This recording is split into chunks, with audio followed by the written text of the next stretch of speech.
Hola, 'tis I, Alicia. How are you? I hope you're doing good. As good as can be expected. Yeah, so, one of you lovelies know who you are, asked about Kelly Preston. And the question was about, did she meet her son Jet in heaven?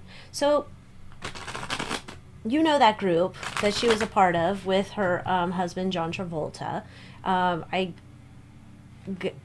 yeah, I don't think they believe in a heaven or an afterlife. I'm not sure. There's something they're going to because they have that place where L. Ron's supposed to beam himself back to at the gold base or some shit. So I'm not quite sure what their beliefs are. I don't know. But I'm just curious. I think I would venture to guess that they probably did meet on the other side and were reunited. But what do I know? Maybe it's like Sister Wives where they're all like getting their planets and shit, and you get voted off the island and you can't come to my planet. You got to go find your own planet. I don't know. It's also interesting, the beliefs, but I thought let's look into it. Let's see, did Kelly Preston, did she meet her son Jet on the other side, we'll call it, maybe not call it heaven. And then we're going to ask about like what she thought about her relationship with John Travolta and what she thought about her religion. Did Kelly Preston see her son Jet when she passed?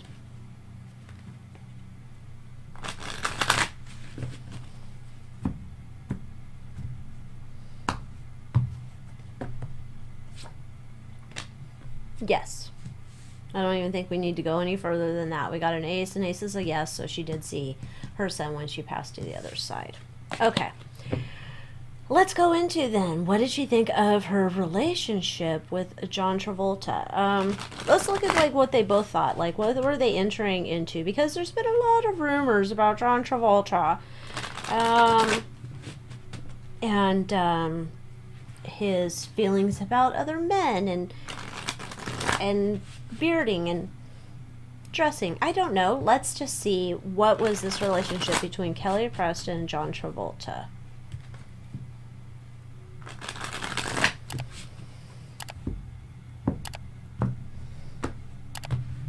All right.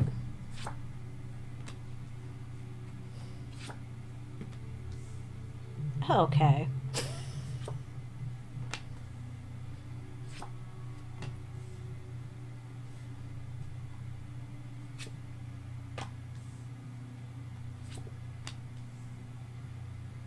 Really?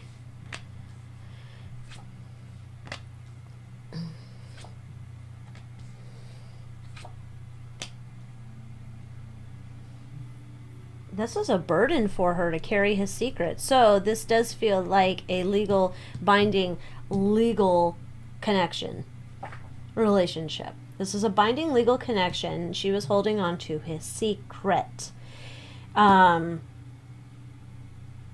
like bound it together, and so you're not going to say jack diddly shit about where my wiener wants to go. So you're going to keep your mouth shut. It looks like he's like, look, I'm holding on to what I need to keep safe. This is just what we need to do.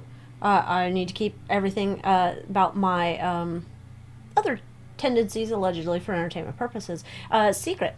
And it feels kind of like she went along with it, but it felt like there might have been some things of hers that just didn't get tended to in the way that she had wanted.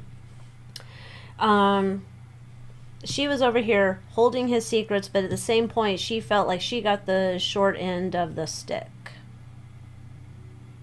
Is that the right? I was thinking of a different phrase that didn't involve stick, but it couldn't. Okay, anyway. So, she found it to be a burden. He found it like, well, we got everything we wanted. We have all the money and whatever's in the world to have a happy life, right? And she just found it a burden. All right, now I'm curious. Here, I thought this might be a dull kind of read, and like, we're getting somewhere. So I want to know then, did Kelly have a side boyfriend?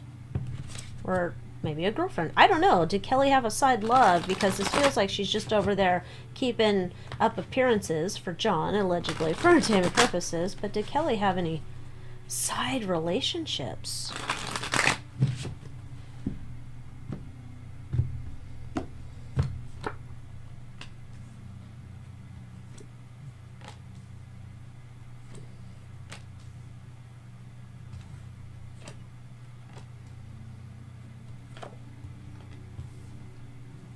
Mm-hmm.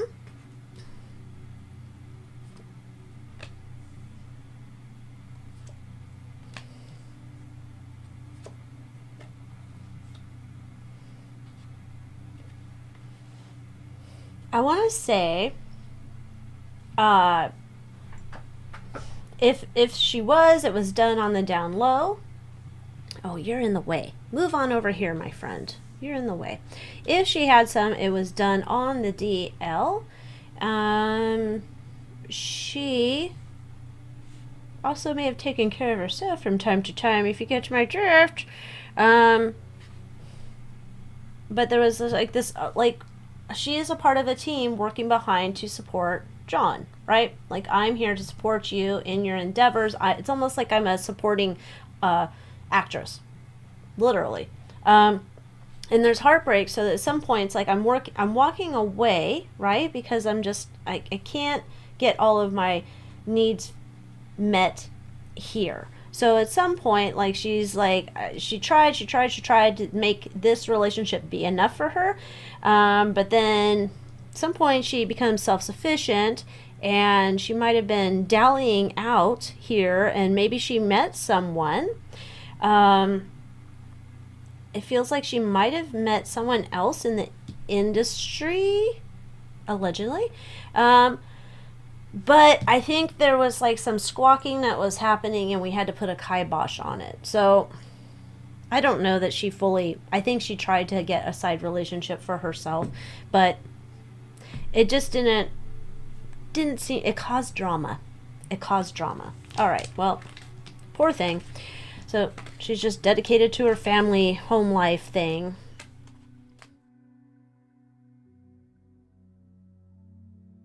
Time for a little crystal chit-chat. This is carnelian. Carnelian has all sorts of colors in it. You can get the deep reds, you can get the orange, there's little bits of white in here. You can kind of see it on this one.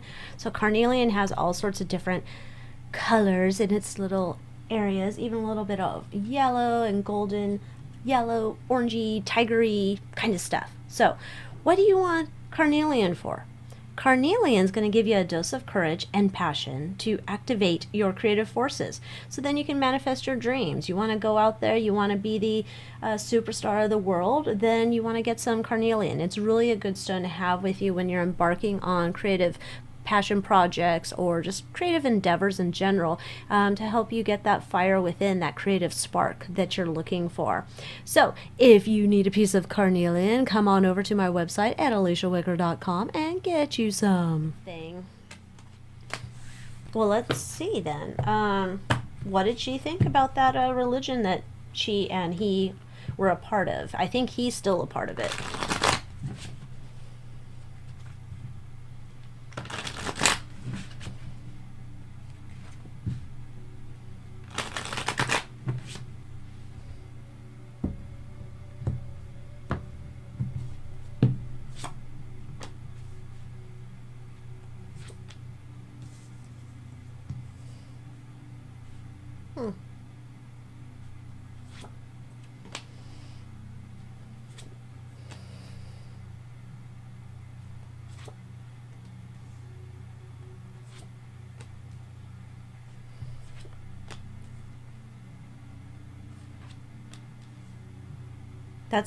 That's my card. I always say it looks like John Travolta.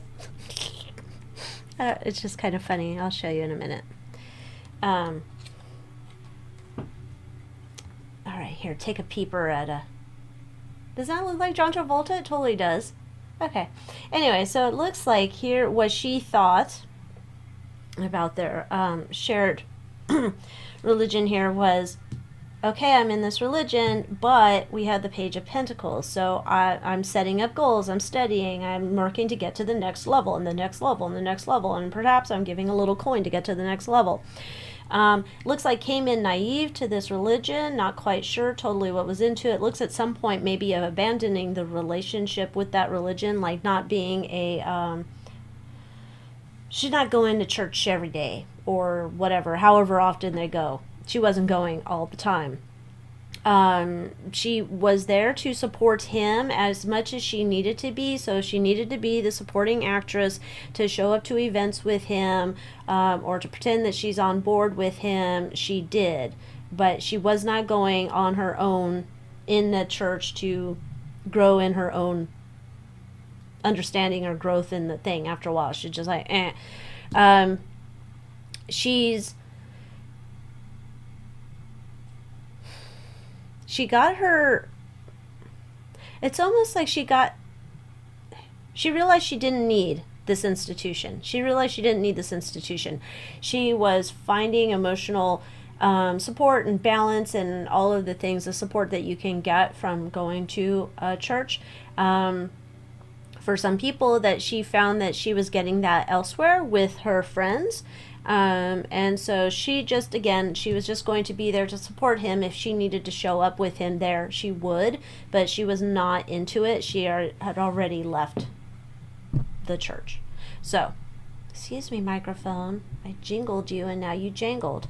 So yeah, she just kind of walked away from it. She's meh.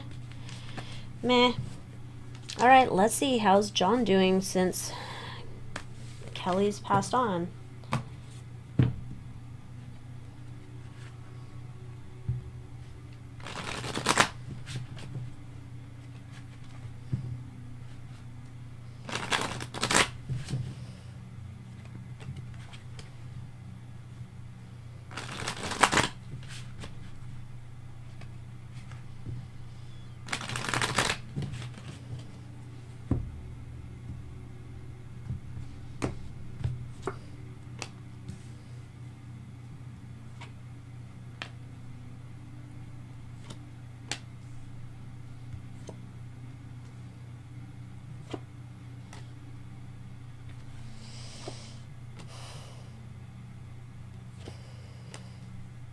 Feels like her passing, I don't know, kind of came up quickly or as a shock, surprise, wasn't quite ready for it. And I think he's feeling a little bit lost here. It's almost like she completed, like she closed our circle to allow me to be the star. She was the like last piece, tied it up in a bow to complete our safe circle here, so we could create a family and I could become the star and all this. I did, like, this is John saying, I was being the Prince Charming to her. I was trying to do all the things I could without doing the other stuff that's not in my nature. I treated her like a queen. I always treated her like a queen. And I knew that she was like the guidance, the strength of the family. She was always that for us, and I relied upon her for that. By like, he recognizes this big sacrifice that she had, that her back was up against the wall by marrying him, but she wasn't able to like live her full life the way she would wanted to. So it wasn't like he was like, I'm working, I'm providing all of this stuff, but her back's against the wall because she's keeping secrets for me so that I can be the star. It feels like, I would have to guess that they had like soul contracts with each other before they popped up here on Earth, where it was almost an agreement that he was going to be the star and she was going to take this back seat to him and support him in this, and for them both to learn lessons. But he's very aware of what she gave up, and so he honors her. He loves her deeply. It's like he misses her. He's very grateful to her. Well, that's nice. It's nice. Okay, so might not have been that type of love story in terms of romantico all the way, but, or as a sister wife would say, not a fully functioning marriage, although they had children, but that could have just been, who knows. So anyway, it seems like they respected and loved each other. So yeah, so I don't think we have anything else to check in on. But if you haven't yet, come join me in the Moonmoth Manor. It's at aliciawicker.com. That's where I share videos on crystal healing, on some types of divination practices if you want to learn those, and also the videos I can't share here on the tube of the U because I'll get in deep doo-doo. Anyhow, and with that, I'm going to wish you a wonderful rest of your day. Adios.